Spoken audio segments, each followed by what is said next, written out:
Meus amados irmãos, a paz do Senhor. Eu me chamo Ediel Gama, sou diácono da Assembleia de Deus, Congregação Monte Sião, onde sirvo ao Senhor sob a cobertura espiritual do pastor Paulo Sérgio Neves.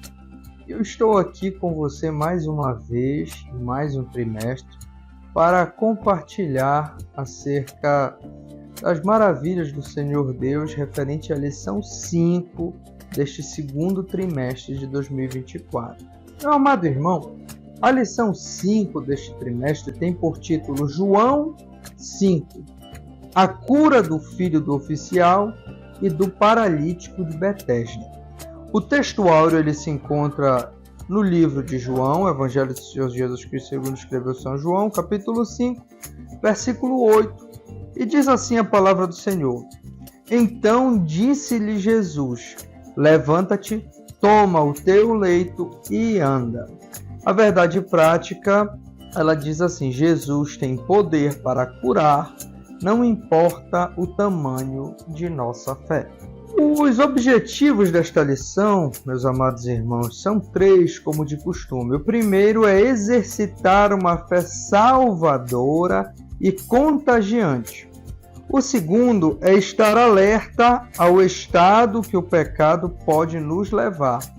E o último é perceber que o poder de Jesus está acima de nossa trágica situação. A introdução, ela vai dizer o seguinte: olha, Jesus está de volta a Caná da Galileia, onde operara seu primeiro milagre. Um oficial de Herodes Antipas chega de Cafarnaum suplicando o socorro de Jesus para o seu filho moribundo. Jesus cura o rapaz à distância, apenas pela sua palavra, e desperta no oficial uma fé genuína que contagia toda a sua casa. Já em Jerusalém, enquanto o povo se alegrava em festas, Jesus se dirigiu ao tanque de Betesda. Em meio a uma multidão de gente sofrendo, o médico dos médicos distingue um homem, o qual teria sua vida transformada para sempre, após uma cura miraculosa. Então, meus amados irmãos, o que nós precisamos compreender é que nós estamos diante de 2 textos bíblicos, cada um com suas implicações, cada um com as suas informações, textos estes riquíssimos que vão nortear a aula de hoje. O primeiro milagre ele foi realizado por conta da vontade única e exclusiva de Deus Pai. Vamos lembrar que Maria ela intercede sim, ela é repreendida de certa forma pelo Senhor Jesus. Logo em seguida, ela escolhe confiar em Jesus, dizendo aos homens: olha, não é comigo, tratem com ele, façam tudo o que ele vos disser, tirando aí qualquer figura de Maria intercessora, tá? E aí sim, após isso, Jesus Cristo ele vai operar o milagre da transformação da água em vinho.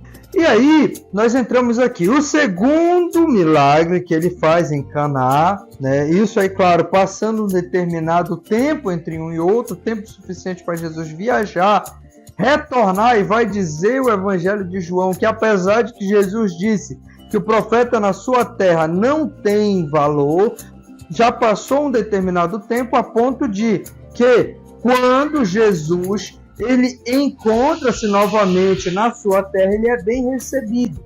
E aí, o que a gente vai compreender aqui? Que o segundo milagre, este sim, ele é feito a pedido de um pai. O pai do jovem, do centurião. Aliás, o pai do servo de Herodes. O pai daquele jovem, aquele oficial romano, por assim dizer. Vai dizer o comentarista John Charles Riley, destaca que nenhuma posição social elevada, como a ocupada pelo oficial, nem a juventude do filho são garantias contra as tragédias da vida. Se tem uma coisa que vai ser extremamente abordada nesses 2 textos bíblicos, é justamente os problemas que a vida pode apresentar a cada ser humano. E isso independe da posição social ou juventude, nesse caso específico aqui, do pai do jovem e do próprio jovem. Podemos visualizar o desenvolvimento gradativo da fé verdadeira em Jesus.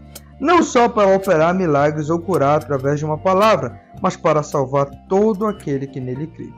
3 estágios se destacam na fé oficial.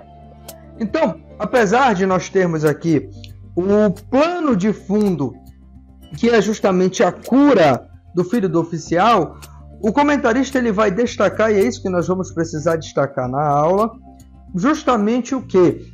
A evolução da fé daquele oficial romano. O primeiro ponto vai falar da fé baseada em milagres. João 4, 46 a 48. João 4, 46 vai nos dizer assim: dirigiu-se de novo a Caná da Galileia, onde da água fizera vinho. Amados irmãos, o que a gente precisa compreender é que o Senhor Jesus, ele transforma a água em vinho em um casamento. Ele vai a Jerusalém comemorar a festa da Páscoa. Depois ele retorna. A gente não vai saber quanto tempo ele passou ausente, mas quando ele retorna, a sua fama já estava conhecida.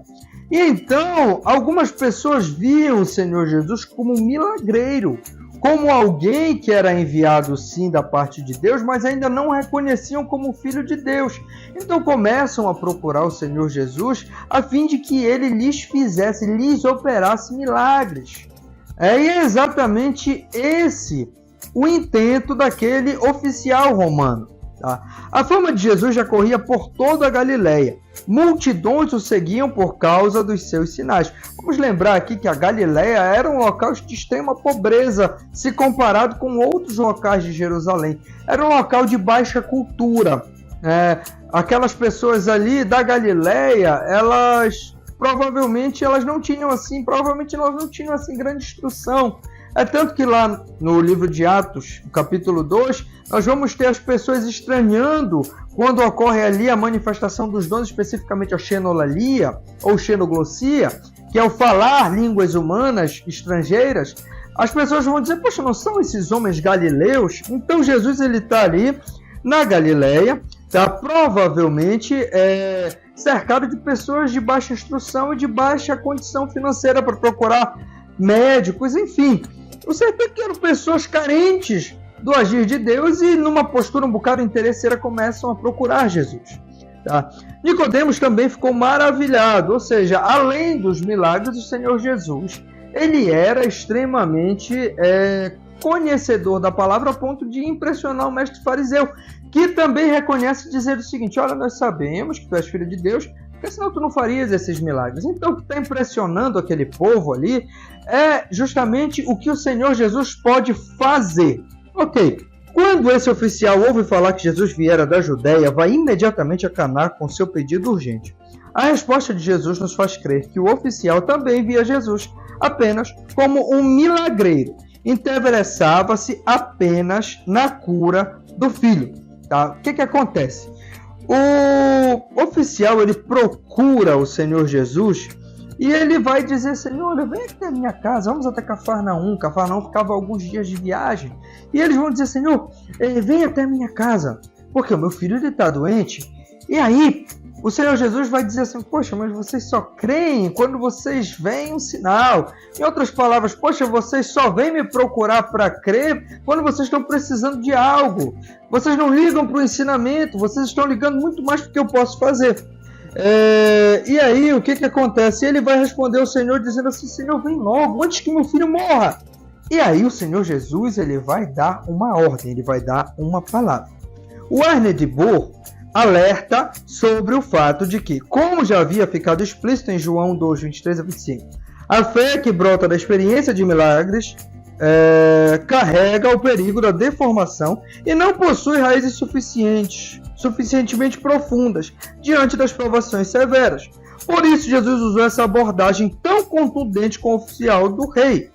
Assim também procedeu com a mulher cirofenícia, para desarraigar de seu coração uma fé superficial e estabelecer aí uma fé genuína e robusta. Então o Senhor Jesus ele vai chegar com aquele homem, com aquele oficial que estava acostumado a justamente ouvir, dar ordens e os seus subalternos ouvirem essas ordens e automaticamente cumpri-las. O Senhor Jesus vai contrariá-lo. vai dizer, não vai dizer exatamente que não irá, mas diz, olha, volta, que o teu filho vai ficar curado. Crê somente, né? Em outras palavras, acredita no que eu estou te falando. Eu não preciso ir lá. Tinha uma fé baseada em milagres. Aquele homem ele vai procurar Jesus com uma fé baseada estritamente em milagres. Essa fé se evolui para a fé na palavra de Jesus. O capítulo, ainda no capítulo 4, mas o versículo 50, ele vai dizer assim: vai, disse-lhe Jesus, teu filho vive.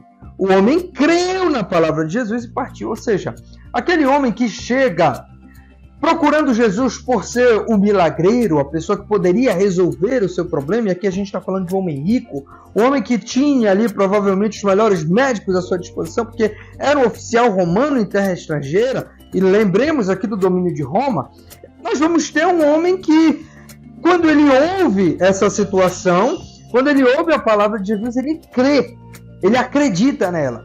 Ou seja, eu não estou mais crendo apenas porque eu estou vendo o milagre, eu estou crendo porque aquela pessoa que faz o milagre, ela falou a mim. O oficial de Herodes não esmorece com a resposta de Jesus. Então Jesus desafia sua fé, instando-o a voltar para casa com a promessa de que seu filho estava curado. O homem não questiona, não duvida, crê no poder da palavra de Jesus e volta. Entende agora que Jesus tem poder para curar, mesmo à distância. A fé não exige evidências. A fé se agarra à promessa. Não está fundamentada naquilo que vemos, mas ancorada na palavra de Cristo. Fé é certeza e convicção.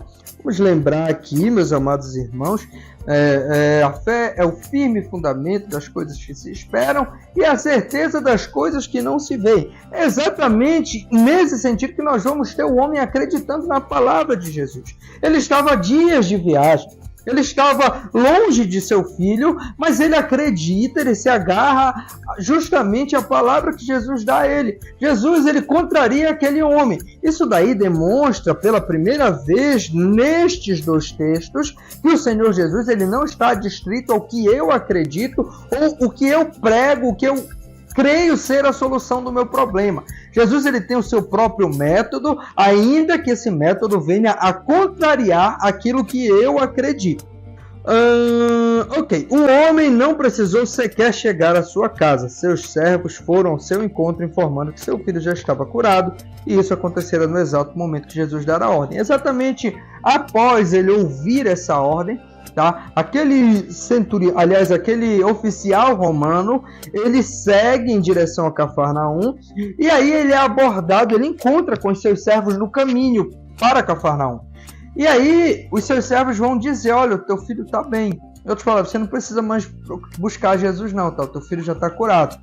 Observa que o homem, ele descobre que Jesus está vindo para aquela localidade, ele sai de Cafarnaum, chega, encontra Jesus, Jesus declina do convite dele para ir até a sua casa e diz, não, vai que teu filho vai ser curado. Aquele homem acredita, retorna, e aí ele encontra com pessoas que dizem, olha, você não precisa mais buscar Jesus não, teu filho já está curado, a febre foi embora. E aí aquele homem vai perguntar assim, quando é que a febre foi embora? E aí vão dizer, olha, ontem por volta de 1h a febre do teu filho foi embora. E aí ele vai compreender exatamente que foi naquele mesmo momento que o Senhor Jesus tinha dito a ele, olha, pode voltar, o teu filho vai viver, teu filho vive. E aí nós vamos ter, pela última vez, uma nova evolução na fé daquele homem, tá? A fé contagiante. João 4,53 vai dizer assim, com isto, reconheceu o Pai ser aquela precisamente a hora em que Jesus lhe dissera, teu filho vive. E creu ele e toda a sua casa. Este homem chegou ao último estágio da fé. Ele não apenas creu, mas compartilhou essa mesma fé com sua esposa, com seu filho, com seus servos. Houve salvação naquela casa após a experiência plena do poder e da graça de Jesus. Ele creu de um modo abrangente. Não confiava apenas nessa única palavra, mas olhava com confiança permanente e integral para Jesus. Toda a sua casa reconhecia agora que Jesus é o Salvador, que vence a morte e é capaz de conceder a vida. 2 milagres foram operados em Caná, cada um assinalando lições importantes. Há um estranho contraste nas circunstâncias que os cercam. No primeiro milagre, o lar estava cheio de alegria numa festa. No segundo, o lar estava entristecido pela enfermidade e pela morte que se aproximava. Jesus supre a necessidade para preservar a alegria e cura a enfermidade para restaurar a alegria. Em ambos, a fé é aprofundada e a alegria advém da confiança em Cristo. Irmãos, vamos compreender aqui uma coisa. O pai, quando ele percebe isso daí, tá, vai dizer que ele e toda a sua família creram em Jesus. O Senhor Jesus, ele não faz milagres à toa. Ele não cura pessoas sem um propósito específico. Toda vez que o Senhor Jesus opera um milagre nas Escrituras, ele está buscando o engrandecimento, a glória de Deus Pai. Nós não podemos nunca esquecer dessa realidade que está presente nos textos bíblicos. Especificamente nessa questão da fé do centurião, aliás, do oficial romano, nós vamos ter exatamente o quê? Jesus, primeiramente, estimulando o crescimento da fé daquele homem. Lembrem-se, ele estava primeiramente se aproximando de Jesus, acreditando que Jesus era um milagreiro. Depois, ele passa a confiar na palavra de Jesus e, finalmente, ele crê de forma que toda a sua casa passa a crer em Jesus por conta do sinal operado. E isso daí vai demonstrar o que, meus amados irmãos? Que o Senhor Jesus, todas as vezes que ele faz um milagre, que ele faz, ainda hoje nós precisamos compreender que é assim, ele vai fazer de uma forma que você entenda que foi ele que operou. Por quê? Porque Deus é da sua natureza não dividir a sua glória com ninguém. Cada milagre operado por Jesus, ele precisa, primeiramente, estimular a nossa fé e, em segundo lugar, nos levar a reconhecer que sem o Senhor Jesus, sem a interferência de Deus Pai, aquela situação seria impossível de ser resolvida por nós. Meus amados irmãos, especificamente o segundo ponto desta lição, ele vai agora sim adentrar no capítulo 5 do Evangelho de João. E nós vamos falar agora acerca de Jesus no tanque de Betesda. O tanque de Betesda, conhecido como Casa da Misericórdia, abrigava uma multidão de doentes sem perspectiva de cura, alimentados apenas pela crença de que um anjo desceria em algum momento para agitar a água do tanque e que o primeiro que se lançasse na água seria curado. No meio dessa multidão, Jesus distingue um homem paralítico entrevado em sua cama. Destacamos alguns pontos importantes. Bom, antes de nós adentrarmos nos pontos que o comentarista vai destacar, é bom nós frisarmos que o capítulo 5 de João, ele inicia mostrando exatamente algumas perspectivas dessa história, tá? Nós vamos ter Jesus retornando a Jerusalém para uma festa dos judeus. Se era uma festa dos judeus, provavelmente ali poderia ser ou a Páscoa, ou a festa dos tabernáculos, ou ainda a festa do Purim, salvo engano. E nós vamos ter que eram exatamente essas festas em que os judeus eles costumavam se reunir em Jerusalém. E aí nós vamos ter exatamente um ambiente festivo. Só que Jesus ele chega em um local chamado Betesda. E esse nome, ele é um nome ou em hebraico ou em aramaico, porque são línguas co-irmãs, são aparentadas uma da outra. E esse vocábulo, ele significava, como vai dizer aqui, casa de misericórdia. Entretanto, o que nós tínhamos ali era uma casa de desesperança. Por quê? Porque nós vamos ter pessoas com toda sorte de doenças, com toda sorte de mazelas. Vão dizer alguns historiadores, inclusive pessoas que eram deixadas ali à sua própria sorte. Era um local em que a família, às vezes que não tinha condições, deixavam o doente, tá? Como última forma, como uma última esperança de ele vir a curar-se de uma enfermidade incurável. Porém, ao invés de haver misericórdia, o que havia ali era desesperança, abandono, tá? E exatamente Jesus ele vai passar ali pela porta das ovelhas. Por quê? Muito provavelmente, por aquele local passavam as ovelhas que seriam sacrificadas nas festas dos judeus, nos rituais judaicos. Ou seja, nós temos ali uma festa, um momento festivo, nós temos ali um local em que passavam sacrifícios, e nós temos uma ironia do destino, um local que deveria ser de misericórdia, mas na verdade era ali um local de desesperança. Era um local, na verdade, de tristeza. Era um local em que as pessoas iriam ali, algumas inclusive esperar o fim da sua vida. E é exatamente nesse contexto que nós vamos, que Jesus ele vai se apresentar a um homem desconhecido. Porém, o que aconteceu com ele é conhecido até os dias de hoje e nos traz algumas lições. O primeiro ponto que o comentarista ele vai destacar é o divino conhecimento de Jesus. Vai dizer assim o texto, João, capítulo 5, versículo 6. Jesus, vendo-o deitado e sabendo que estava assim há muito tempo. Jesus sabia que aquele homem estava enfermo havia 38 anos. Conhecia a causa do seu sofrimento. De igual forma, Jesus conhece a sua dor. Ele tem nas mãos o diagnóstico da sua vida. Conhece a dor de ser abandonado, da desesperança, dos sonhos frustrados. Conhece a virulência do pecado que assola a sua vida, o peso da culpa que esmaga a sua consciência. Isso aqui é importante nós esclarecermos, tá, irmãos? Aquele homem, ele estava ali há 38 anos, e há 38 anos ele estava completamente desenganado, desassistido. A sua família já havia, de certa forma, o abandonado naquele local. A sua família já havia esquecido daquele homem. E como é que nós podemos inferir isso do texto? É simples. Nós vamos ter um homem que está ali há 38 anos e está desacompanhado. E quando nós formos observar mais à frente, nós vamos ter exatamente um homem completamente desassistido, de forma que quando Jesus o indaga, ele vem queixar-se a Jesus e o seu queixume qual é? Olha, não há quem me ajude, não há ninguém que possa me auxiliar. Entretanto, nós precisamos compreender que, por pior que seja a situação que estamos enfrentando, o Senhor Jesus, ele é suficientemente conhecedor e suficientemente capaz de nos tirar dessa situação. O segundo ponto, ele vai falar acerca do quê? Da divina compaixão de Jesus. A compaixão que vai justamente predispor o Senhor Jesus a intervir naquela situação tão aterradora, tão desoladora que aquele homem estava vivendo. Perguntou-lhe Jesus, queres ser curado? Meus amados irmãos, olhando de fora e observando tudo o que João narra antes, inclusive o fato daquele homem estar ali há 38 anos, e o fato de Jesus conhecer a realidade daquele homem, essa pergunta parece um tanto quanto despropositada.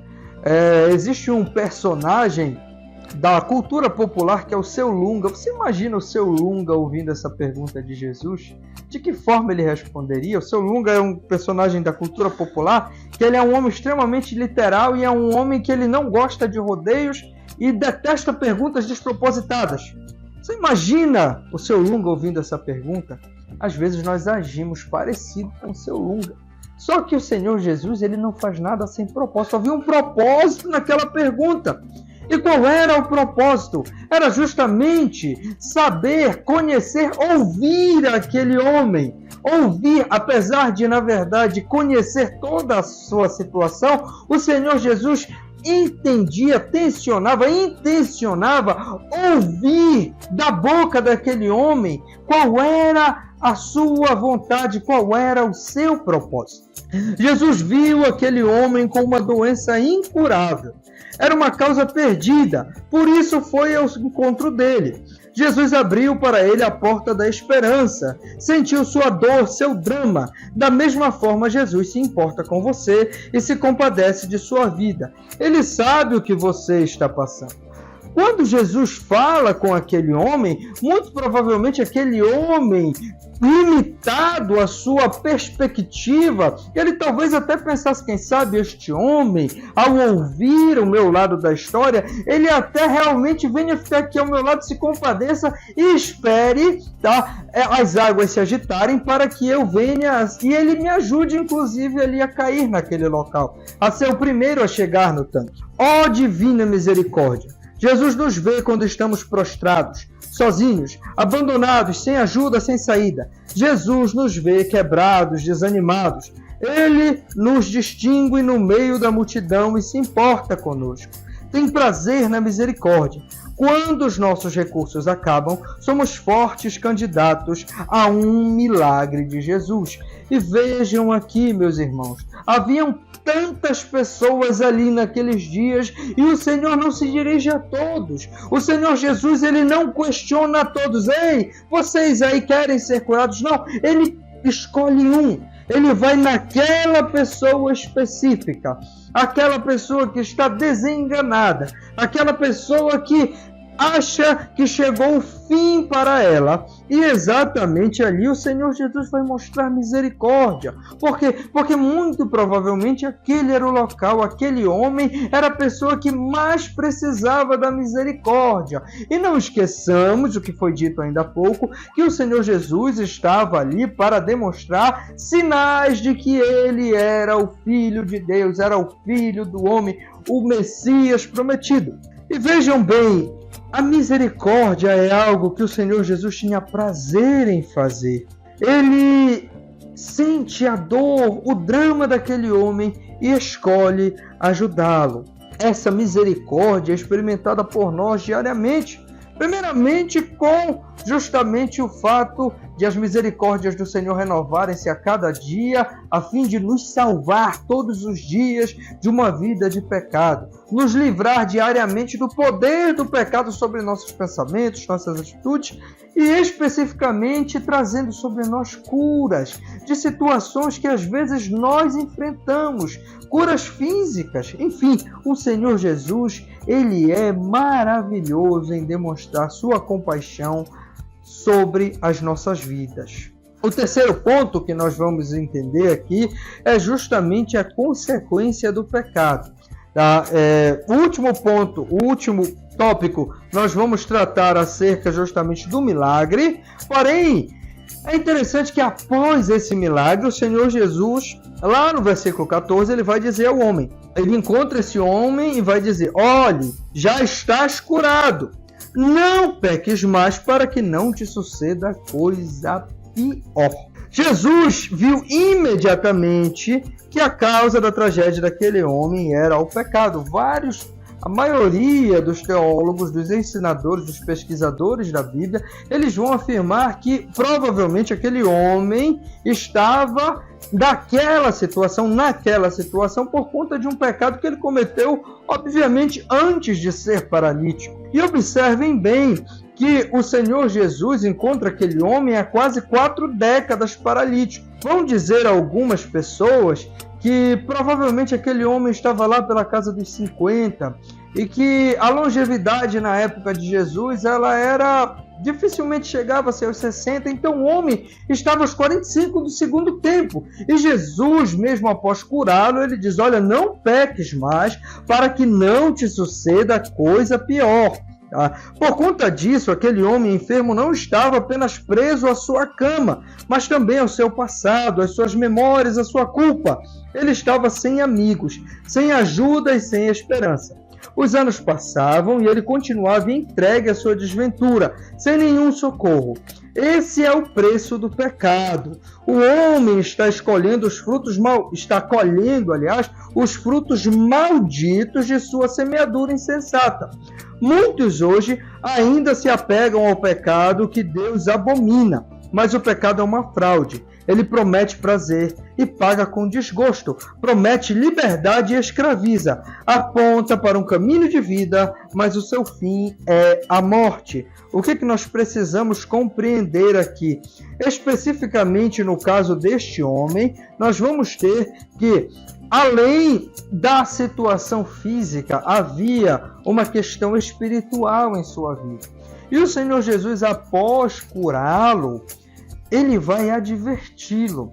E é interessante que você não vai encontrar aqui no relato joanino, apesar de essa situação aqui ela ser um fato que nós vamos dizer que ele era exclusivo de João, justamente porque nós não vamos encontrar um relato nesses mesmos moldes nos outros evangelhos.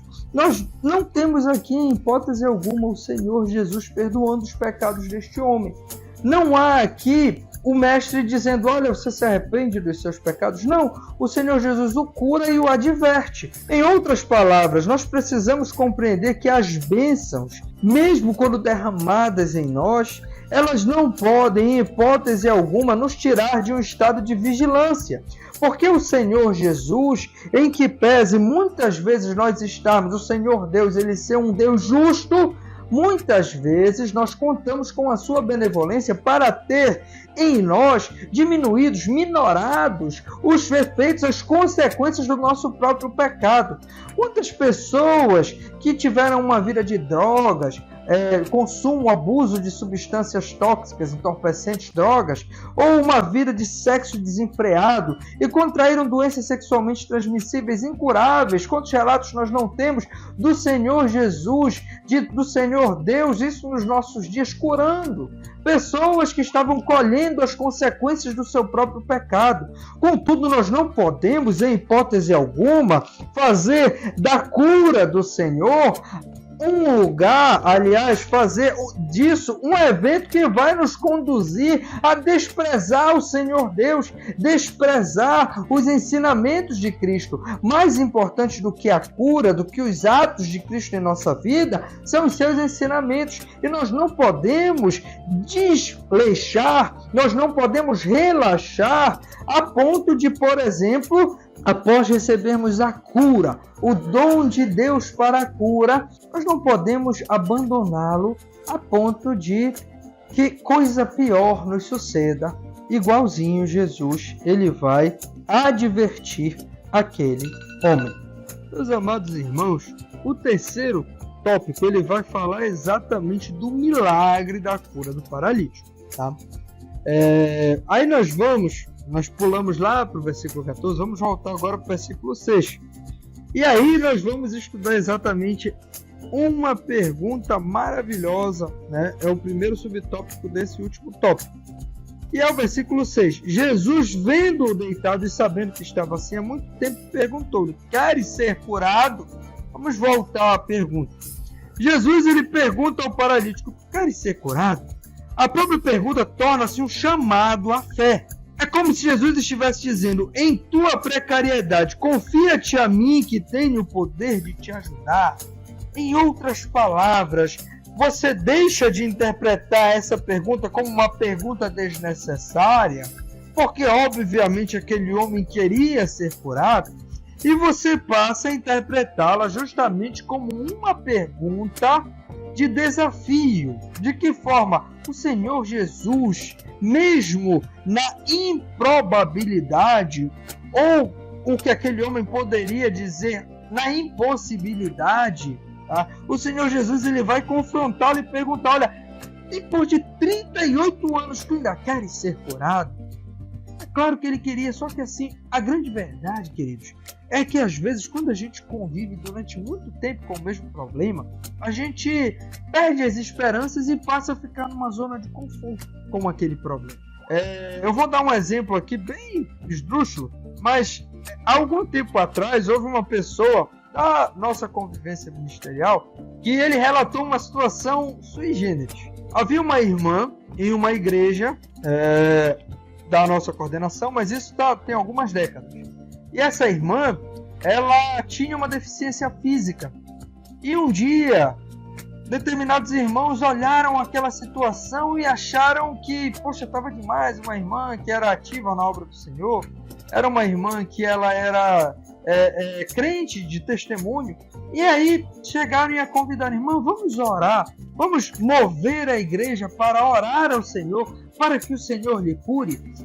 E a surpresa foi que a resposta da irmã foi assim, poxa, irmão, não faça isso, porque é justamente desta deficiência que eu esmolo, né? Eu peço esmolas na rua, e é através dessa deficiência que eu sustento as pessoas da minha vida. E sabe, meus amados irmãos, o Senhor Jesus, ele faz essa pergunta, apesar de não ser essa que eu acabei de contar, a realidade daquele homem. O Senhor Jesus, ele está convidando aquele homem a exercitar a sua fé, tal qual ele fez com o oficial romano. Não importam as desastradas consequências do seu problema, Jesus pode pegar os cacos e fazer tudo de novo. Não importa quão desesperançado você esteja. O homem paralítico disse a Jesus: Senhor, eu não tenho ninguém que me ponha no tanque quando a água é agitada, pois enquanto eu vou, desce outro antes de mim. Mas Jesus estava presente. Ele pode tudo, ele é o verdadeiro Senhor das causas perdidas. Observe, o Senhor Jesus faz uma pergunta simples àquele homem. Uma pergunta que para mim, leitor, para você, leitor, parece algo tão simples de responder. É uma pergunta simples, ou sim ou não. Uma pergunta que nós podemos dizer até que é uma pergunta retórica. Tu queres ser curado? E o homem não responde com sim ou não. Ele vai limitar-se.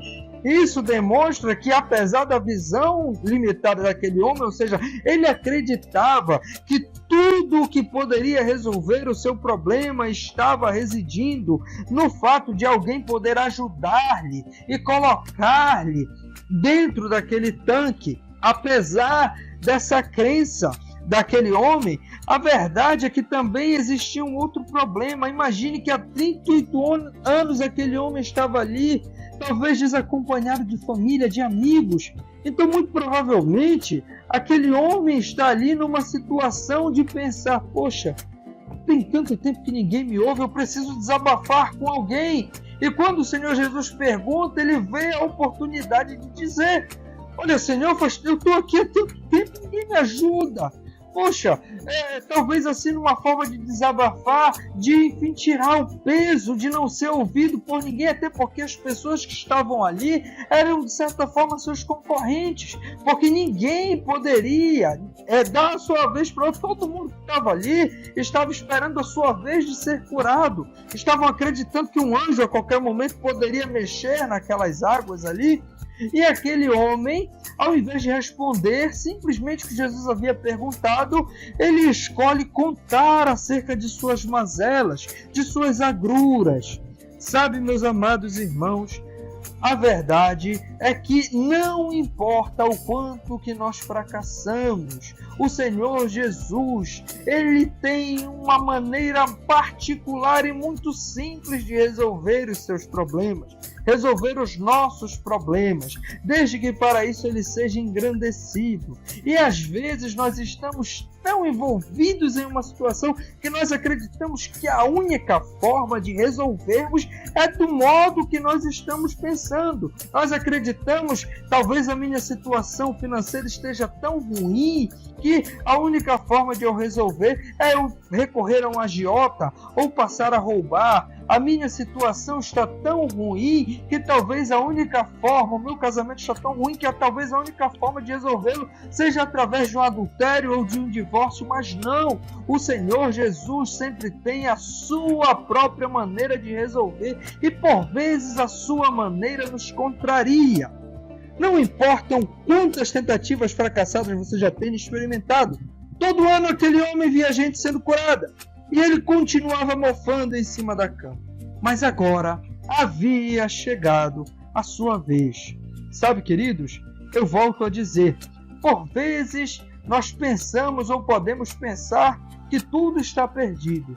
Mas o Senhor Jesus, ele é especialista em fazer perguntas muito óbvias, mas que desafiam a nossa visão, que desafiam a forma como interpretamos o mundo. O segundo subtópico vai falar acerca de uma ordem poderosa. Então lhe disse Jesus: levanta-te, toma o teu leito e anda. Charles Swindoll diz que Jesus não pregou, não corrigiu a teologia do paralítico, não fez uma palestra sobre graça para ele. Pessoas que têm falta de esperança não precisam de mais conhecimento, precisam de compaixão. Jesus deu ao homem aquilo que ele desesperadamente necessitava. Deu a ele graça em forma de uma ordem. Levanta-te, toma o teu leito e anda. Sabe, queridos, a grande realidade é que, por muito tempo, nós, assembleianos, éramos referenciados como pessoas que não liam a Bíblia, eram como pessoas que não tinham talvez um grande conhecimento acerca dos textos bíblicos, dos manuscritos originais, acerca do Koiné, do Novo Testamento, do hebraico, do Antigo Testamento. Tá? Por muitas vezes nós éramos comparados com os irmãos reformados e as pessoas sorriam de nós, até caçoavam. Contudo, é bem verdade que, ao que parece, em alguns centros religiosos, à medida em que a palavra, o conhecimento bíblico acadêmico foi entrando, o amor parece que se esfriando. Entenda o seguinte: quando alguém procurava o Senhor Jesus com fome, o Senhor Jesus normalmente ele dava de comer para posteriormente a isso ensinar. E aqui nós vemos claramente essa situação. O homem está paralítico, ele está desesperado. O Senhor Jesus não vai falar acerca do pecado daquele homem, ele vai lhe dar alívio. Entenda, o mesmo Jesus que dá alívio àquele homem é o Jesus que o adverte. Ou seja, eu não estou pregando aqui o evangelho, a graça barata, ou a tal da hipergraça, entre aspas, que na verdade é uma graça manca, tá? Que vai falar para nós pregarmos apenas acerca da vitória ou do amor de Deus. Não, nós precisamos pregar a justiça de Deus e a ira vindoura do Cordeiro, tá? Um Cordeiro maravilhoso que pode se irar. Entretanto, tudo precisa ser feito a seu tempo. As pessoas que nos procuram desesperadas por cura precisam ser curadas. As pessoas que nos procuram desesperadas com depressão ou com problemas irresolvíveis, insolúveis, nós precisamos apresentar o Jesus que resolve problemas. E claro, após isso, apresentar também a justiça divina, a necessidade de se manter de acordo com a doutrina de Cristo para não se perder. Contudo, há necessidade de que nós venhamos a compreender que a ordem de Cristo, primeiramente, é no sentido de curar aquele homem e, posteriormente, no sentido de instruí-lo na verdade. Aquele homem está ali deitado há tanto tempo, 38 anos, e aí o Senhor vai dizer a ele: olha, te levanta. Em outras palavras, toma uma atitude, tá? Posteriormente, o Senhor Jesus vai dizer: pega o teu leito. Isso lembra o homem a ser curado que ele não precisará pensar em voltar ao velho gênero de vida, nem temer o futuro, mas apenas confiar em Cristo. Ainda declara a necessidade de passar logo a experimentar a nova vida que Cristo outorga. Jesus dá a ordem e também o poder para cumpri-la. É importante que nós observamos que o Senhor Jesus ele dá essa ordem. O homem, quando ele ouve essas palavras, ele obedece. Algo que era impossível, ele passou 38 anos naquela cama. Será que ele não sentiu vontade? Será que ele não tentou levantar antes?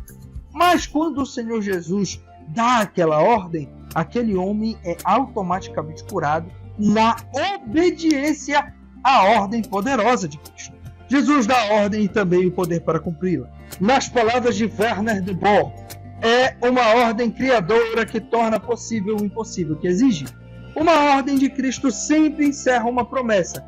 Ele nos capacita a executar suas ordens. A palavra de Jesus tem poder. A natureza lhe obedece e os anjos obedecem a seu comando. Os demônios batem em retirada diante de sua autoridade. Ele tem toda a autoridade no céu e na terra. O Senhor Jesus é o homem mais notável. É o homem. Aliás, foi o homem, né? Hoje ele é o Senhor das nossas vidas, é o ser com maior autoridade. Ele tem um nome que está acima de todo nome, e tamanho é o seu nome, que todo joelho que há no céu, na terra e debaixo da terra dobra-se a ele, porque ele é Deus. Imediatamente o homem ficou curado e, pegando a maca, começou a andar. O milagre de Jesus é imediato, completo e público. Jesus não oferece meias soluções, nem usa de artifícios enganosos. William Hendrickson diz que quando Jesus emitiu sua ordem, uma força e um vigor renovados tomaram conta do corpo daquele homem, e ele, tomando o seu leito, pôs-se a andar. Sabe, queridos, nós precisamos compreender que a ordem do Senhor Jesus é poderosa, porém, nós precisamos atendê-la. Se aquele homem resolve não acreditar em Jesus, ele ia continuar, ia enterar o 39º até o final da sua vida. A realidade não foi o que aconteceu. Quando aquele homem escolhe obedecer à ordem poderosa de Jesus, o milagre ocorre em sua vida. Posteriormente, nós vamos ter aqui o último subtópico, que é uma advertência preventiva. Por isso disseram os judeus ao que fora curado: hoje é sábado e não te é lícito carregar o leito. Por que os judeus eles vão dizer isso daí? Aqui nós precisamos compreender que, por vezes, a religiosidade é uma das causas de maior restrição à operação do poder divino. Não é impeditivo, porque o poder de Deus transcende a tudo. Contudo, às vezes ela restringe, ela busca, ela se opõe à operação dos milagres. E é interessante que nós venhamos a compreender isso, porque aqueles homens, eles interpretam algumas passagens realmente veterotestamentárias, algumas passagens que realmente impediam carregar cargas, e estava ali no Talmud, que era justamente a sistematização da tradição oral dos judeus. Nós vamos encontrar ali exatamente o que? Nós vamos encontrar realmente proibições acerca de carregar a cama. Só que quando nós vamos olhar a lei, a proibição de carregar a carga nos dias de sábado estava relacionada ao comércio. Ou seja, eu não poderia realmente carregar uma carga de espigas de milho ou de trigo, porque eu não poderia comercializar no sábado. Isso não se aplicava à cama, só que aqueles judeus, aquele povo, eles estavam tornando a lei tão pesada e desvirtuando o propósito. E exatamente nesse excesso de religiosidade, ao invés daqueles judeus olharem e observarem aquele homem que estava há 38 anos ali, você acha que o judeu não conhecia aquele homem? Você acha que aqueles homens do templo não conheciam aquela situação? Ao invés de olharem e dizerem: Deus é bom, glória a Deus, este homem, este meu irmão judeu que estava há 38 anos privado das convivências, da convivência no templo, agora, pela graça de Deus, está curado, está restituído. Não, eles vão se arraigar a uma má interpretação bíblica. Os judeus, longe de se alegrarem com o glorioso feito, repreenderam o homem porque estava carregando sua maca em um dia de sábado. Mesmo repreendido pelos judeus, manteve-se firme e confiante na palavra daquele que havia realizado um milagre em sua vida. Larry Richards destaca o fato de que o homem curado não conhecia Jesus antes do milagre, nem depois dele. A cura do inválido foi um ato de graça soberana. Não houve pedido a Jesus, nem demonstração de fé. Ele nem sequer sabia quem era Jesus. Aquele homem não pôde fazer nada para que Jesus lhe curasse. Não houve nada que aquele homem pudesse dar em troca, Jesus. Foi obra de graça. Agora, ao encontrar-se com Jesus no templo, o homem é advertido a não voltar ao pecado para não lhe suceder coisa pior. Concordo com Charles Swindoll quando ele diz que, nesse caso, existe uma relação entre pecado e doença. Por exemplo, quando uma mulher grávida abusa de álcool ou drogas, durante a gravidez, seu bebê sofrerá as consequências físicas de seu vício, não apenas porque Deus pune seu pecado, mas também porque suas decisões insensatas geram consequências negativas. Sabe, queridos, às vezes a gente precisa compreender que, apesar de toda a bondade de Deus, há situações que elas são única e exclusivamente colheita de frutos. Quando nós plantamos algo ruim, a gente acaba colhendo. Se eu, por exemplo, dos 20 aos 50, tomo uma garrafa de bebida todos os dias, e se eu chegar aos 50 e tiver uma cirrose, eu não posso achar que isso é, de alguma forma, o castigo de Deus sobre mim. Contudo, há realmente questões que se tratam de castigos, né? Tratam-se realmente de relações diretas com o nosso pecado. E é exatamente isso que nós precisamos compreender na história desse homem. Contudo, apesar dos pecados que cometeu e do problema que estava, de certa forma, enfrentando, o Senhor Jesus foi poderoso o suficiente para livrá-lo das consequências do seu pecado, ainda que 38 anos depois daquele homem sofrê-las. Jesus deu àquele homem a chance de uma nova vida, libertou-o do jugo de seu pecado. De agora em diante, ele deveria a cada dia tomar a decisão de permanecer longe do pecado e sempre debaixo da soberana graça de Deus. Meus queridos, o milagre, ele não pode ser um fim em si mesmo. Ele precisa ser mais um capítulo de uma história, principalmente quando ele é dado a nós cristãos. O pecado, ele não pode fazer parte da nossa vida, dominar a nossa vida depois que nós somos agraciados com o milagre do Senhor Jesus. Ao uma certa discussão entre os doutrinadores, entre os estudiosos, né, se aquela informação dada aos líderes judeus foi por malícia ou por ingenuidade. Alguns vão dizer que, na verdade, aquele homem provavelmente era pouco instruído, então ele chama os líderes judeus como uma forma até de evangelizá-los e dizer: olha, foi aquele homem ali que me mandou carregar a maca, ele me curou e me mandou carregar a maca. Alguns vão dizer o seguinte: olha, na verdade não, aquilo ali foi por maldade. E aí a maldade, alguns vão dizer que provavelmente os líderes judeus o perturbaram tanto que ele, para se ver livre, entrega ao Senhor Jesus e diz: olha, foi aquele ali, transfere, né? Ao invés de dizer: poxa, eu estou curado, ele diz: não, foi aquele ali que me mandou carregar a maca. A grande realidade é que nós precisamos ter cuidado para, após recebermos o milagre, não virmos atrair Jesus. Porque a grande verdade que se manifesta aqui é que o paralítico curado em João 5, ele tem uma atitude absolutamente divergente do cego que é curado lá em João 9. Por quê? Porque o cego ele é curado quando os líderes procuram.